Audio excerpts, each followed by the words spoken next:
Thank you. So my presentation will be about how to determine how much information is in time series, and particularly some difficulties with that.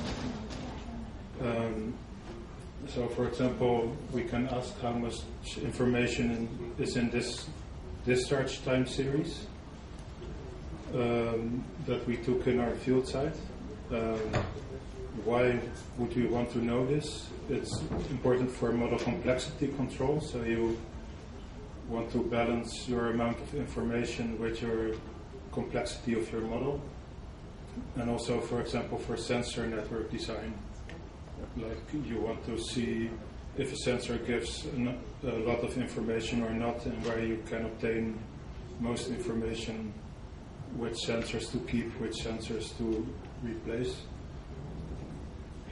And also to know if your hard work of collecting data is actually worth the effort. Well, answers to how much information is in this data can vary from like the number of data points, which is used in some statistical tests. Maybe the precision of those data points matters. Like if you store them and you have many digits, there's more information in them, you would suppose. Whether they are dependent matters. And entropy might be a good measure to quantify the information content. And maybe the size of the file you store your data in says something about the number of bits of entropy in your data. So I took an information theoretical approach, and that was founded by Shannon, who put this framework up into the context of communication. And the central concept is entropy, which measures uncertainty or missing information. So that's depending on how probable you think observations are before you observe them. So a central measure is surprise. So the lower your probability of expecting something, the more surprised you are when you observe the data point, and the more information it delivers to you. And you can quantify that as the negative logarithm of p, of the probability.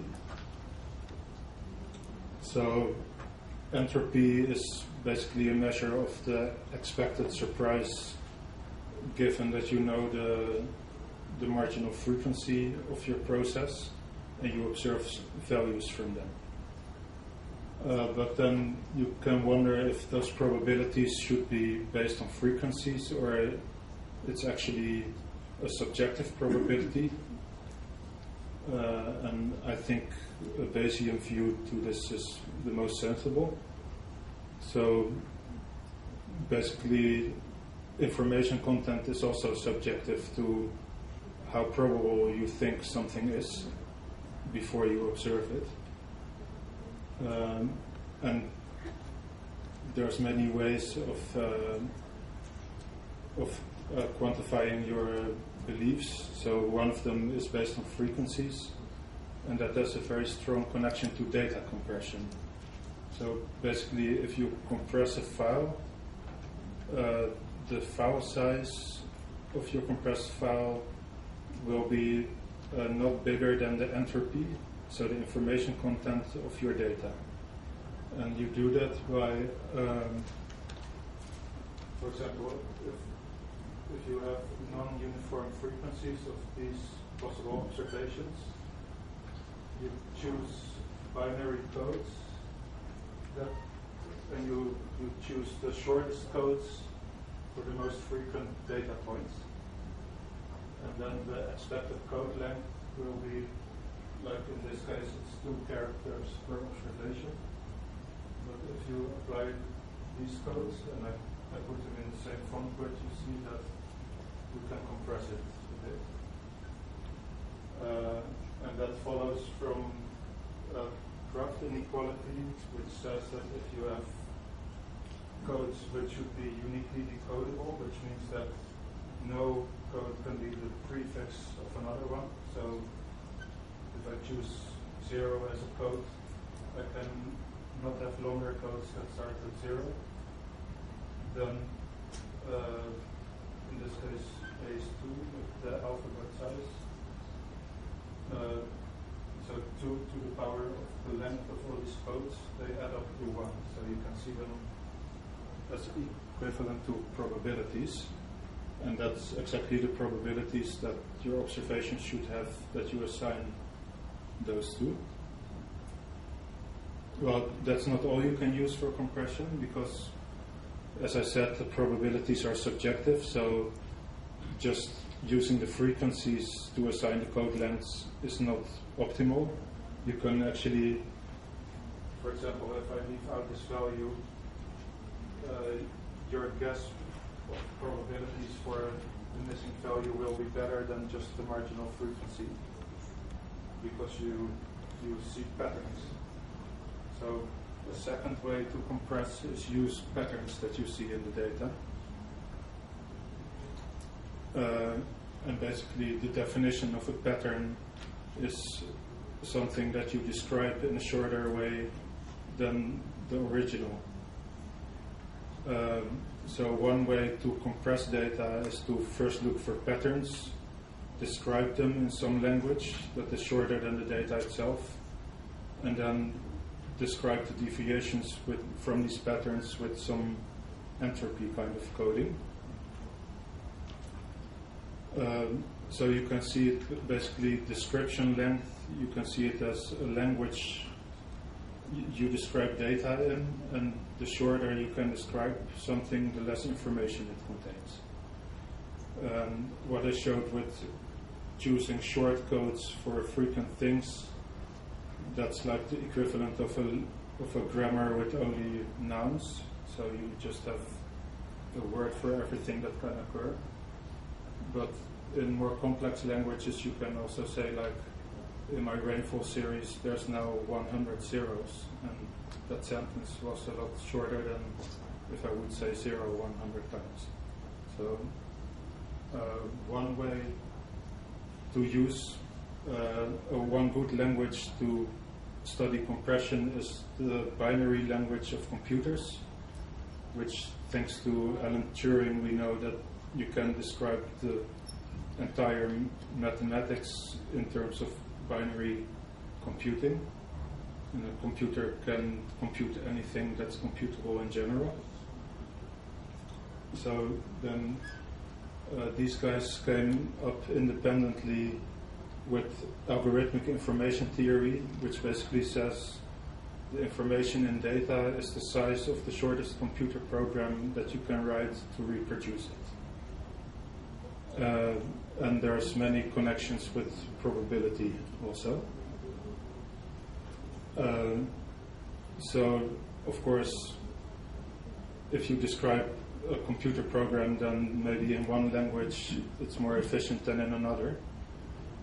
But interestingly enough, the fundamental theory about computing says that any computer can simulate any other computer with a fixed extra length of description.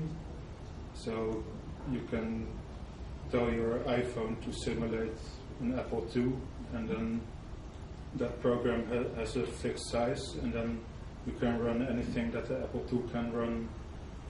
You can run on your iPhone, but also the other way around. Only then you need infinite or a lot more memory than the Apple II had. And this code length for these programs, it's the same story with if this is a program that ends, then it cannot be the start of another program because the symbol that comes afterwards will never be read. So you can basically find the correspondence between the length of a code and probability, which is the logarithm of to the -4 in this case. So in a way, it's a very natural complexity penalization. Like long programs, complex theories have less prior probability, and short programs have high prior probability. And also with descriptions, they follow like the laws of conditional probability and Bayes' law. You can express in code lengths. So, for example, basically because logarithms add up, like descriptions add up where probabilities multiply. So the likelihood is basically equivalent to how long it takes to code your errors compared to your theory. So if you have a wide range of different errors which are large, then it takes more space to store them. And then you add to that the length of your model, so together you have some description length. And that's equivalent, so the total description length is equivalent to the probability of your data.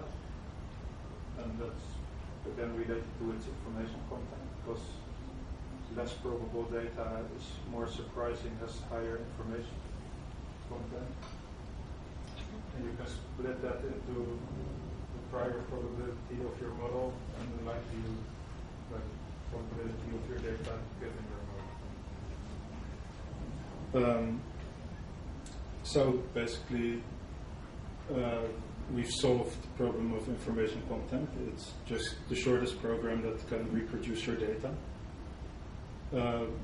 And in a way, you can add prior knowledge by having your computer program have access to libraries which encode your prior knowledge. So if you have a lot of prior knowledge, it will be easier for your program to describe your data because it can use these libraries. There's one slight problem though. It's incomputable, because there could be some short computer programs that could output your data but are running forever and you never know whether they will ever stop or not. So if you have infinite time, this would be a good approach. But if you have not, you have to approximate it. And one way to do that is to simulate another language which doesn't have the pitfalls of infinite loops. So you have less full language, and for example, if you have fractal behavior, like you can output a fractal of on your computer with a very short program, but this means infinite recursion, so we have to exclude that to keep it computable. But we can use, for example, normal data compression algorithms, which never, whatever file you give it, they never hang. So every input to them is a valid input. So I tried this as a practical approximation of this very fundamental theory. So I took the MOPAX data set and quantified the time series of discharge and rainfall into 8 bits, so I stored them as binary files, which should have like 8 bits of information content per observation. And then I applied various algorithms like JPG, lossless, and zip, and this kind of algorithms. And first of all, I looked if there are spatial patterns, like which algorithm performs best. For discharge, there are some pattern, and especially for rainfall, there's an important pattern. Out of the 10, there were only 2 that came out as best, and there's a very clear spatial distinction for drier climates and wetter climates, probably. But I have to look into this further. The results are a bit preliminary. And then you can also look at, for example, the entropy of the signal, so that would be an explanation of the basic compression any algorithm should be able to achieve. And also for the rainfall, where you see that the entropy is a lot lower than it still is maybe not clear, but it's between 2 and 4 bits per sample instead of the 8 that you would have if you need to go to the full range, if it would be a uniform distribution. So this is clearly, rainfall is compressible because there's many zeros in it. But then you can also look at how much further the algorithms can compress them beyond this entropy. And that gives information about how much temporal patterns there are. So for rainfall, actually it appears that they cannot compress beyond the entropy, and that is because the ideal code length for something that occurs very often would be smaller than 1 bit, but you cannot go smaller than 1 bit, so you get some overhead for things that have more than half of zeros.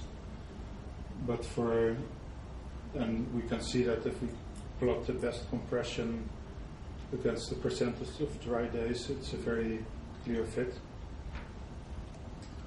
But for discharge, we can compress way further than the entropy, and that's of course because of the high autocorrelation. And we can compare how well this discharge series can be compressed with the entropy. So you see that the blue points are the entropy, and if that are above the 1-to-1 line means that we can compress better than the entropy in all cases. And then the red dots are the entropy rate, which basically takes into account the lag 1 dependence. And you see that none of the algorithms manage to fully exploit the lag 1 dependence. So this is strange, because you would expect it to be able to make use of this. And the reason is because the pattern is actually longer to describe than the data in this case, because in order to fully characterize the lag 1 dependence, you should make like a joint distribution, a joint discrete distribution with 256 bins by 256 bins. So to store that table takes more space than to store the original data. So even if you use information theoretical methods in general, because they assume less, your models are more complex, and even for lag 1 dependence, the complexity of your model is not enough for the size of these data to really exploit it.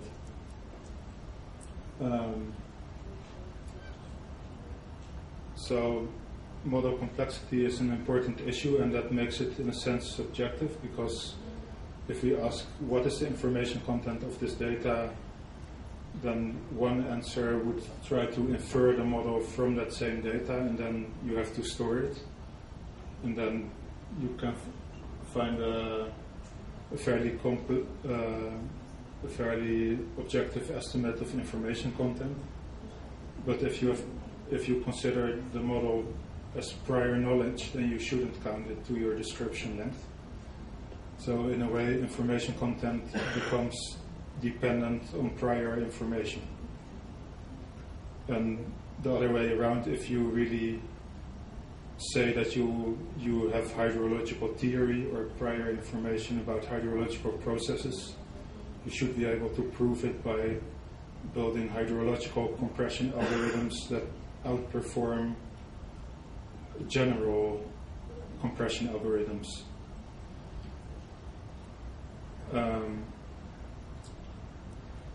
So a way forward for this is to, first of all, study more in depth the workings of current compression algorithms and also try to develop hydrologically smart compression algorithms, which has two benefits. We can compress hydrological data better, but also we learn by compressing, because actually science is data compression. You try to find theories, short descriptions for data, and if they're parsimonious and they explain your data with small errors, you can store it in a small file and you have explained a lot.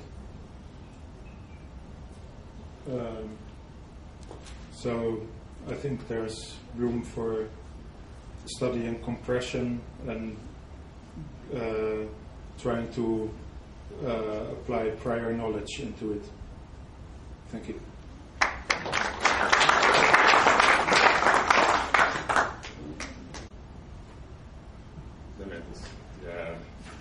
Always perfect. I didn't understand what's the relevance of computability, because if you have a data set, it's a finite quantity, so you always can have a program that can reproduce exactly the data set. And the length of the program could be at most equal to the data set. So what's the relevance with computability? And I have another question. Okay, yeah. Well, as I understood, the problem, as you formulated this, is to reproduce exactly, or to code the entire data set in order to reproduce after decoding or unzipping. Is that right? But usually, when we have a data set and we have a problem, engineering problem for planning, management, we do not care about the details. We try to find a few descriptors which give us the essence of the process, and then we throw away the details. And that way we perform a very, very big compression, and we have a parsimonious model. So these two questions. Okay, for your first question, we try to find programs that describe the data, and because this the prior probability of a model is 2 to the power of minus the length of the program. Short programs or parsimonious theories have much more weight than longer. So those short programs are very important, and the problem with incomputability is that there might be short programs that are short in description, but in running time they can take very long, and because of the halting problem, it's not possible to say for certain programs. You cannot say whether they will ever halt or run infinitely.